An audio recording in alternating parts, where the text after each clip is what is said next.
In the deepest trenches of the ocean, where sunlight dared not tread, ruled the king of the sea. His throne was carved from ancient coral, his crown a constellation of luminous pearls. His subjects were the myriad creatures of the deep, and his voice was the tide itself, powerful and unyielding.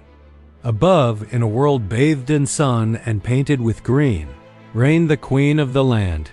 Her domain was a tapestry of sprawling forests, towering mountains, and golden plains. Flowers bloomed in her footsteps, and the wind whispered her name through the leaves.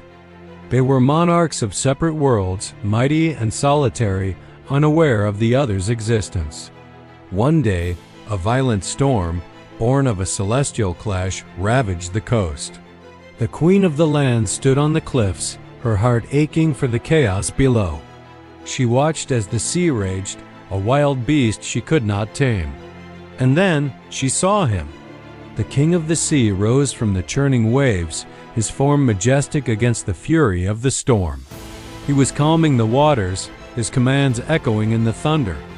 Their eyes met across the tempest, his, the deep, mysterious blue of the abyss. Hers, the warm, vibrant green of the earth. In that moment, the storm in their own hearts stilled.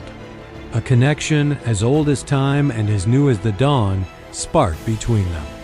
Drawn by this invisible force, the king began to visit the shores. He would rise from the depths, bringing her gifts of iridescent shells and sea-worn jewels. The queen would wait for him, weaving garlands of starlight moss and night-blooming jasmine for his hair. They would walk for hours along the liminal space where sand met water, sharing tales of their disparate kingdoms. He spoke of silent, sunken cities and leviathans that swam in eternal darkness. She described the symphony of the forest at dawn and the warmth of the sun on ancient stones. Their love grew with each clandestine meeting, a secret bloom nourished by stolen moments between tides. It was an impossible love, a bridge between two worlds that were never meant to touch. They knew their union was forbidden, a defiance of the natural order. But in each other's eyes, they found not just a reflection, but a home they had never known. The secret, however, was a fragile thing, as easily shattered as a sand dollar.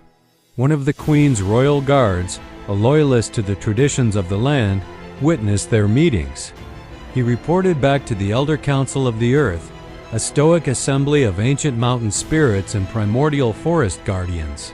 Simultaneously, a mermaid duchess, whose heart was set on the Sea King's throne, saw him with the land dweller. She sped through the currents, her tail a silver streak of envy, to inform the oceanic court, a cold and rigid hierarchy of ancient sea gods. The reaction was immediate and absolute. The Land Council declared the Queen's love a betrayal, an unforgivable mingling of sacred earth with the chaotic, formless sea. They confined her to her palace, surrounded by impenetrable walls of enchanted thorns. The oceanic court was equally furious. They saw the king's affection for a surface dweller as a weakness, a contamination of their pure, aquatic lineage. They imprisoned him in the deepest part of the ocean, a trench so dark that even bioluminescent creatures could not survive, guarded by colossal krakens. Their families believed that separation would sever the bond. They were wrong.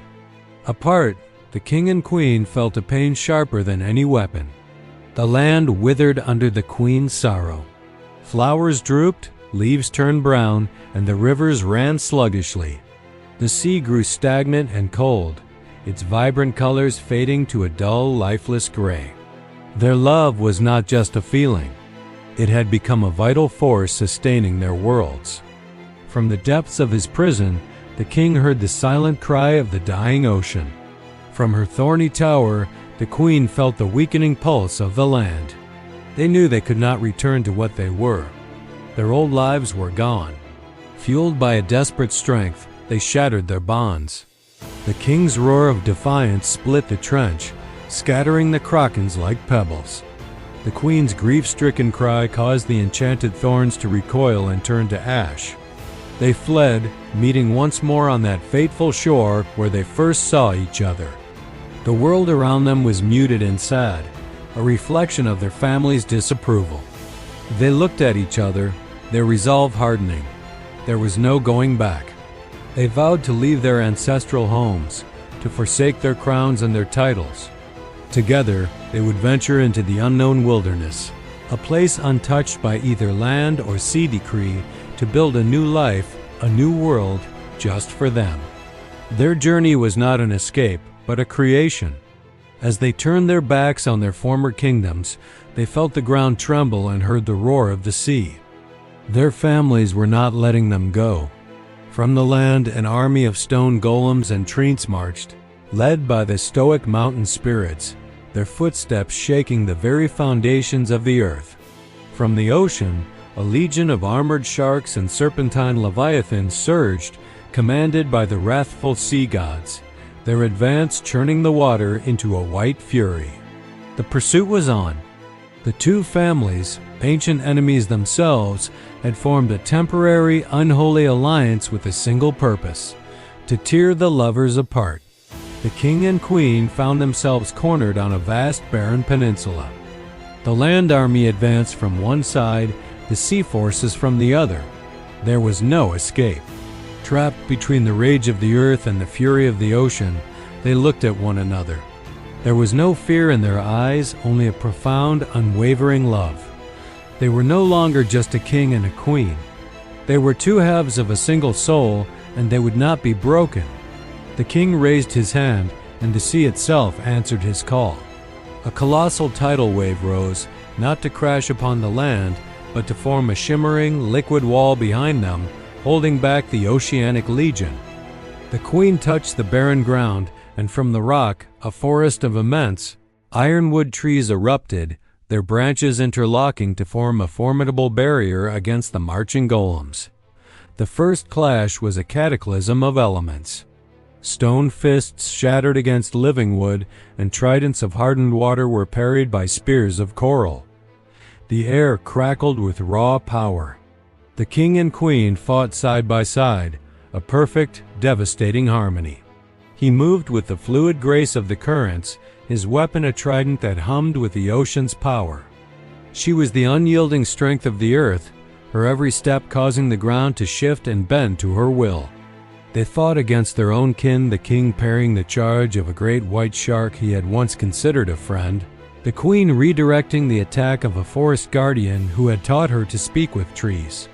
Each blow was a painful severing of an old tie, a necessary sacrifice for their new future. The battle raged for what felt like an eternity. The families were relentless, their fury fueled by millennia of tradition and pride. But they were fighting as two separate armies, united only by their hatred. The king and queen fought as one, their love their greatest strength. They anticipated each other's moves, covered each other's weaknesses, and amplified each other's power. Their combined might was something the world had never seen, a force born of the union of land and sea. In a final, desperate act, the leaders of the two families charged. The eldest mountain spirit and the most ancient sea god lunged for the couple. But with a single, unified cry, the king and queen unleashed a wave of pure energy, a perfect fusion of earth and water that sent their attackers reeling back, their armies broken and scattered. Silence fell upon the battlefield. The land army retreated into the earth. The sea legion sank back into the depths, leaving behind a world scarred and broken. The king and queen stood alone amidst the devastation, exhausted but victorious. The sky above was a blank canvas, the land around them quiet and empty. They had won their freedom, but the cost was isolation. They were sovereigns of nothing, rulers of a silent world they had yet to create. They looked at the destruction, not with regret, but with a sense of purpose. This was not an end, but a beginning. They were no longer the king of the sea or the queen of the land. Those titles belonged to a past they had fought to leave behind. They were something new. Standing together on the shore of their new solitary world, they looked at each other and knew who they were now. He was Adam, the first man. She was Eve, the first woman. And this was their Eden, a world born from a love that defied kingdoms and united the elements. Their story would be the first story, the genesis of a new kind of life, one where love was the only law. Thank you for watching. If you enjoyed this journey into myth and magic, don't forget to like, subscribe, and hit the notification bell to join us for more epic tales. We'll see you in the next story.